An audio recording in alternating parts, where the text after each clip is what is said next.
आज के पूरे एपिसोड की अगर बात की जाए तो किस तरीके से वहां पे मुझे ऐसा लगा कि बिग बॉस बायस रहे, किस तरीके से मुझे ऐसा लगा कि एक कंटेस्टेंट यहाँ पे गलत जा रहा है, किस तरीके से राकेश और शमिता की सारी चीजें चल रही है, हर एक चीज पे डिटेल में बात करेंगे। मैं हूं मंदार और आप देख रहे हैं एक्ट राइडर्स।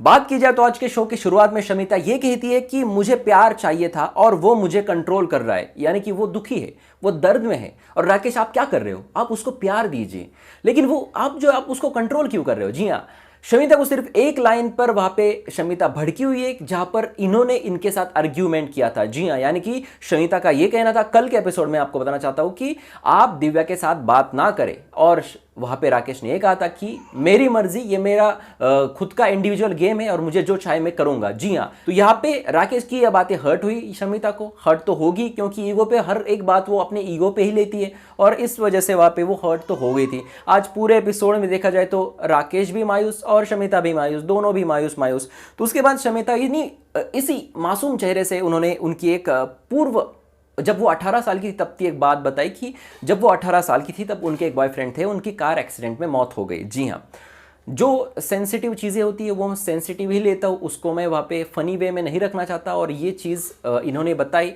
और मुझे थोड़ा सा दुख हुआ, थोड़ा नहीं बहुत ज़्यादा दुख हुआ कि ऐसा किसी के लाइफ में नहीं होना चाहिए, और शमिता के लिए वहाँ पे गलत था, ये गलत था। लेकिन जल्द से जल्द आगे अपनी लाइफ बढ़ानी चाहिए और कोई ना कोई किसी और को वहाँ पे ढूंढ लेना चाहिए और अपनी एक नई जिंदगी वहाँ पे शुरू करनी चाहिए। जी हाँ, लेकिन भाई मुझे ये समझ में आता कि पिछली बार राकेश की जो पूर्व जीवन की बातें हैं वो बताई गई, यानी कि उनके फादर हो या फिर उनका मैरिज का डिवोर्स हो, और अब यहाँ पे शमिता की ये बातें दिखाई गई। शो होता है वहाँ पे 1 घंटे का, 24 घंटों में से सब कुछ काट छाट के 1 घंटा ये हमें दिखाते हैं। तो भाई सिर्फ इन दोनों की पिछली बातें क्यों दिखाई गई, बाकी कोई लोग वहाँ पे अपने बारे में बात नहीं करते क्या? पॉइंट है ना, पॉइंट कुछ है, और इसीलिए मैं मेरे रिव्यू में वो बताता हूँ। जी हाँ, तो ये सब चीज़ें। उसके बाद मूस ये कहती है कि मैं प्रतीक का थर्ड प्रेफरेंस हूँ, उनका पहला प्रेफरेंस वहाँ पे नेहा है, दूसरा निशांत है, और थर्ड पे मैं आती हूँ, तो फिर मैं क्यों उनकी वहाँ पे बात सुनूँ। जी हाँ, पिछली बार यानी कल का जो टास्क रद्द हुआ उसमें उन्होंने प्रतीक को आउट किया था ऑटो रिक्शा से, तो इस पर यहाँ पे बात कर रही थी मूस का यहाँ पे कहीं पर भी गलती नहीं हो रही। अब यहाँ पे प्रतीक को ऐसा लग रहा है कि मूस ऐसा क्यों कर रही है, मेरे खिलाफ क्यों जा रही है, लेकिन ऐसा नहीं ना, आप हर किसी को अपनी तरफ नहीं खींच सकते। मुझे प्रतीक का गेम अच्छा लगता है, लेकिन कहीं ना कहीं सामने वालों को फिर पता चलता है कि भाई ये हमारे पास आ ही नहीं रहा, तो फिर इसका अपोजिट ही क्यों ना चला जाओ, और ये इनके अपोजिट में चले जाने के बाद यहाँ पे बौखला गए थे वहां पे प्रतीक सहजपाल। जी हाँ, अब भाई बात करते हैं उस टास्क की, यानी कि टिकट टू फिनाले टास्क। जी हाँ भाई, कौन जीतेगा टिकट टू फिनाले, टास्क रद्द हो चुका है, लेकिन आज के एपिसोड में किसकी गलती थी, बिग बॉस कैसे बायस था, ये मैं आपको बताऊंगा। पहले वहां पे मैंने टिकट टू फिनाले की वोटिंग ट्रेंड्स बताए थे, ठीक उसी तरीके से दिव्या को एडवांटेज मिला, सबसे ज्यादा वोट्स इनको गए थे, और ये सीधे गई थी सेमीफाइनल में। जी हाँ, मैचेस चल रहे घर के अंदर, पहली मैच वहां पे लगाई बिग बॉस ने नेहा वर्सेस मूस। चलो मुझे ठीक लगा, नेहा वर्सेस मूस लगाई, लेकिन भाई इसमें इन्होंने रखा प्रतीक को क्या संचालक। जी हाँ, तो यहाँ पे पूरा बायस दिख रहा था बिग बॉस इन चीजों पर। आप कहोगे कि कैसे, संचालक का क्या काम। अगर मूस गलती से जीत भी जाती, संचालक अपना खुद का एक नियम तैयार करके सामने वाले बंदे को हरा भी सकता है, क्योंकि संचालक के हाथ में बहुत सारी पावर्स होती है, और ये हमने इसके पहले बिग बॉस के हिस्ट्री में देखा है। जी हाँ, तो भाई यहाँ पे प्रतीक को संचालक रखना था, मतलब बिग बॉस का साफ था कि नेहा को जितवाना है और मूस को निकाल देना है। जी हाँ, यहाँ पे मूस आउट भी होती है, मूस का वहाँ पे जो एज बहुत कम पड़ता है, 19 साल की है वो, और वो अपना दिमाग नहीं चला सकती प्रेजेंस ऑफ माइंड से। अगर उन्होंने एक झटके में उसका बाउल नीचे गिरा देती तो भाई यहाँ पे मूस जीत जाती। ये टास्क अगर आपने एपिसोड अभी तक नहीं देखा है तो मैं आपको बताना चाहूंगा, टास्क कुछ इस तरीके से, हाथ में एक बाउल दिया है, उसमें कुछ पानी दिया है, एक लाइन रखी है, उसके नीचे अगर पानी जाता है तो वो कंटेस्टेंट गेम से आउट हो जाता है, और बाजू में 2 छोटे छोटे टैंक रखे उनके नाम के, और उस पर भी एक लाइन दी है, वो लाइन से ऊपर अगर टैंक बाकी लोगों ने भर दिया तो वो कंटेस्टेंट गेम से आउट हो जाएगा। इस तरीके की ये चीजें, इस तरीके का ये टास्क है। अब भाई बात की जाए दूसरे राउंड की, तो दूसरे राउंड में वहां पे राकेश और निशांत का राउंड किया, और इसमें संचालक रखा था वहां पे दिव्या को। निशांत यहाँ पे इतनी बड़ी गलती क्यों किया? अगर इस शो में करण जौहर होस्ट नहीं होते और सलमान खान होस्ट होते तो भाई निशांत को बड़ी डांट पड़ती, क्योंकि ये टिकट टू फिनाले का टास्क है, और आप ये कह रहे हो कि मुझे टास्क खेलना ही नहीं, मुझे शॉर्टकट नहीं चाहिए भी। ये किस तरीके की सिंपैथी गेन करने का प्रयास हो रहा है यहाँ पे निशान की तरफ से, क्योंकि बार बार निशान को ये समझ गया है बिग बॉस के घर के अंदर कि लोगों का सपोर्ट जो है वो सबसे ज्यादा इसी को है। जी हाँ, क्योंकि बार बार बिग बॉस ने लाइव वोटिंग के द्वारा आपको सेव किया गया है, लाइव वोटिंग के द्वारा सबसे ज्यादा वोट्स निशान मूस को गए हैं, ये बातें वहां पे कही है। और निशान मूस की बात की जाए तो सबसे स्ट्रांग इन दोनों में निशान था।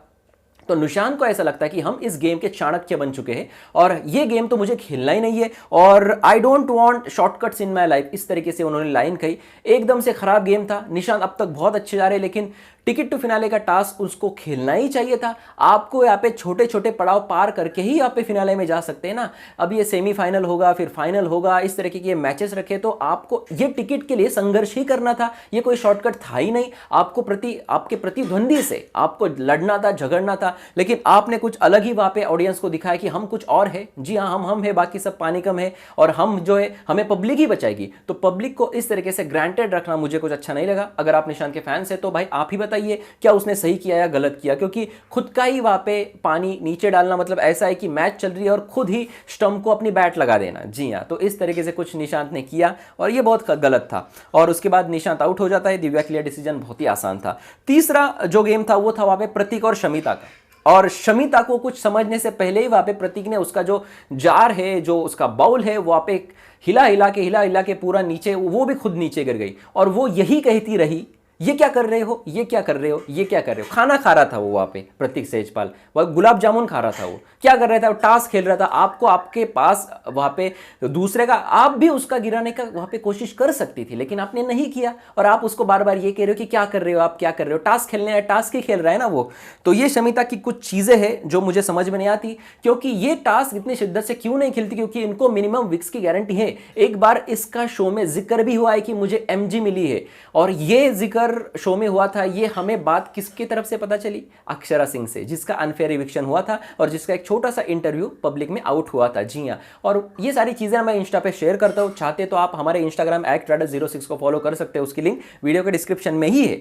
तो ये सारी चीजें वहां पे शमिता की देखी। उसके बाद में हर रोज के जैसा एंड में, या मतलब शो का एंड क्या होता है, एक अंग्रेजी सीरियल, यानी कि एक अंग्रेजी सीरियल का एक अंग्रेजी झगड़ा। जी हाँ, और शमिता और राकेश का बहुत बड़ा झगड़ा हुआ, बहुत बड़ा झगड़ा। बार बार ईगो पे आ रहा है शमिता के, और राकेश तो भाई मानने के लिए तैयार नहीं है। जब से इनकी रिबिन जो काटी है, इनकी जोड़ी जो अलग कर दी है, राकेश तो मानने के लिए तैयार नहीं है। जो कुछ बोलती है शमिता बोलती है नथिंग नथिंग नथिंग करके बोली कि I don't want to talk right now, what is wrong with you, you know what you need to stop, shut that ego up your ass, do what the fuck you want to do but don't do that shit with me, it is extremely sensitive, I am hurt।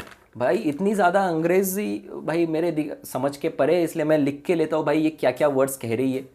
और राकेश यार, शमिता इतनी अच्छी है तो उसके लिए तो please ऐसा मत कर यार। वो कितनी हर्ट है, शी इज़ फॉलन। जी हाँ, गिर गई थी, वो लगा था, और वो भी लेफ्ट साइड में। Her left nail was cut. जी हाँ, मेरी अंग्रेजी आप समझ लीजिए। हर मसल इज पुल। जी हाँ, लेफ्ट साइड का ही। तो इतना उसको लेफ्ट साइड को दर्द है, तो आप राइट में जाके उसको वहां पे प्यार दे सकते हैं ना। राकेश, आप ऐसा क्यों कर रहे हो, आप इतना दिक्कत में क्यों हो। आप शमिता को प्यार दीजिए, जाइए वहां पे। शमिता आपकी राह देख रही है, लेकिन आप उसको ईगो मत दिखाइए, क्योंकि ईगो उसके पास पहले से बहुत भरा पड़ा है। जी हाँ, उसके बाद में हमने ये भी देखा कि राकेश वो सारी चीजें समझाता हुआ दिखा कि मैन और वुमेन जो दोनों है वो कैसे एक दूसरे के साथ, मतलब वो जो बातें कही थी ना उसने कि वुमेन वहां पे पावर में छोटी होती है, फिर फिजिकल भी हो, मेंटल भी हो, ये बातें वहां पे उसके दिमाग का दही कर दिया है इस शमिता शेट्टी ने। और इस वजह से राकेश वहां पे बहक गए, इस दुनिया से बहक गए, उस बिग बॉस से बहक गए। मैंने कल ही बताया, राकेश को ऐसा लग रहा होगा कि जमीन नीचे से फट जाए तो मैं नीचे जाऊं, या फिर नीचे से रॉकेट लगा लो मैं ऊपर उड़ जाऊं, लेकिन मुझे यहाँ पे नहीं रहना है भाई इन लोगों में। दिव्या के साथ बात करो तो दिक्कत, क्योंकि शमिता आके पूछती है क्या बोली वो, या उसके साथ क्यों बात की। और शमिता के साथ बात करो तो भाई वो सिर्फ दिव्या की बात करती है कि दिव्या के साथ तो बात नहीं करनी। तो ये जो स्टार्ट में शमिता ने एक लाइन कही थी कि तू मुझे कंट्रोल नहीं कर सकता, तो भाई शमिता आप उसको कंट्रोल कर रही है। मुझे हंसी आई आपकी इस लाइन पे, आप उसको कंट्रोल कर रही है, वो आपको कंट्रोल नहीं कर रहा। आपके इस खेल के चक्कर में वो कुछ वहां पे गड़बड़ हो गई है उसकी।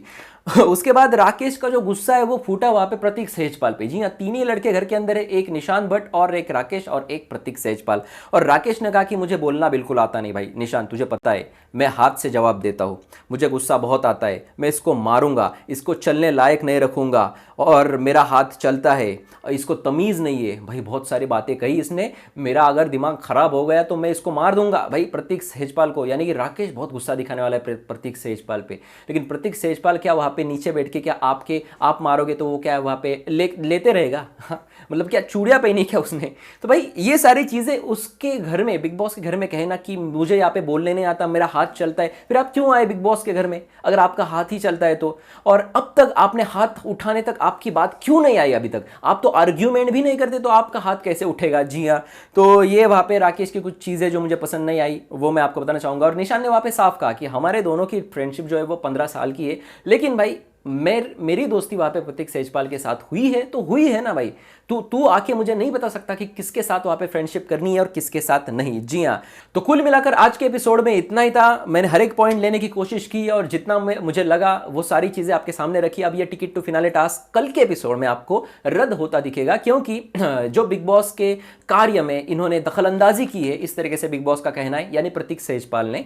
और ये जो है ये हर एक राउंड के बाद इनको गार्डन एरिया से घर के अंदर जाना होता है, तो भाई प्रतीक सहजपाल वही गार्डन में रहे और वो अंदर नहीं गए, और इस वजह से इस टास्क को वहां पे रद्द करना पड़ा बिग बॉस को। और कहा कि हमारे कार्य में आपने बाधा डाली है, बाधा उत्पन्न की है, और बिग बॉस के काम में दखलंदाजी करने का सजा क्या होगी? तो किसी को भी टिकट टू फिनाले नहीं मिलेगा, हर किसी को संघर्ष करना पड़ेगा भाई। चलो, इनका दूसरा ये जो ऑप्शन था नेहा भसीन को बचाने का, ये भी अब निकल गया है। अभी भी और बहुत सारे दिन है संडे आने तक। अभी संडे आने तक ये एक और कार्य जरूर रखेंगे कि जिसमें वहां पे किसी ना किसी तरीके से नेहा भसीन को नॉमिनेशन से सेव किया जाए, ताकि मूस का पत्ता बहुत आसानी से कट जाए, क्योंकि अभी फिलहाल नेहा भसीन को सबसे कम वोट्स आ रहे हैं। जी हाँ भाई, आपका क्या है कहना? ये सारी चीजें वहां पे घर के अंदर हो रही है, पार्शियलिटी हो रही है, बायसनेस हो रहा है। करण जौहर तो भाई बायस के पुतले हैं, जो इनको चाहिए वही वो करते हैं। और पब्लिक, पिछली बार तो पब्लिक लाई, पब्लिक के कंधों पे बंदूक रखे इन्होंने, गोली चले, और पब्लिक इनके सेट के कुछ लोग थे। जी हाँ, तो भाई इतना बड़ा हमें सी बनाया गया है। आपका क्या है कहना भाई? और भी खबरें लेके और भी न्यूज़ लेके मैं आपके सामने आऊंगा, लेकिन ये रिव्यू अगर आपको अच्छा लगा तो अपने दोस्तों में शेयर कीजिए, वीडियो को लाइक करें, लाइक का बटन प्रेस करें। साथ ही हमारे इंस्टा ट्विटर पे आप फॉलो कर सकते हैं, वहाँ पे मैं इनको एक्सपोज तो करते ही रहता हूँ, तो इंस्टा ट्विटर को आप फॉलो कर सकते हैं, उसकी लिंक है वीडियो के डिस्क्रिप्शन में, जाइए वहाँ पे फॉलो कीजिए, यहाँ पे सब्सक्राइब करें और देखते रहिए आपका फेवरेट चैनल एक्ट राइडर्स। धन्यवाद।